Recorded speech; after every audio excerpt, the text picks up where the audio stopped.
Microsoft Store error message, "Sorry about that, something went wrong, but we're making it right," typically appears when there's an issue with the Microsoft Store app itself or with the servers handling store-related processes. Some potential reasons that could cause this error are server issues.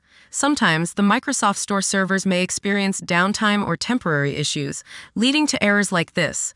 If the servers are overloaded or undergoing maintenance, you may encounter difficulties accessing the store or downloading apps. It can also be caused by corrupted store cache. Corrupted cache files associated with the Microsoft Store app can cause various issues, including error messages like this one. To resolve these store problems, users can try the following troubleshooting steps.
if I lay down and I play dead and I stay dead, maybe you'll get sick of being the monster out of my head, under my bed. Think you're something out of my nightmares. See me right there. But if I lay down and I play dead and I stay dead, then will you get bored of killing me? Silhouettes of you are like a taunt. Never really know just what you want. With you I don't ever feel calm. I can feel the sweat inside my palms. Play with me like cats and a string. You don't understand the pain it brings. You don't ever wanna give me wings. You don't ever wanna set me free. You know I'm addicted to you, and it's twisted you've been gifted with the evil voodoo. Got me coming back for more, even when I've been screwed. Dolls full of pins, pierce my heart straight through. I got issues in my head, I like you in my bed, but you keep me on red. Oh, everything is like a test. I better not text or I'll come off desperate. But if I lay down and I play dead and I stay dead, baby, you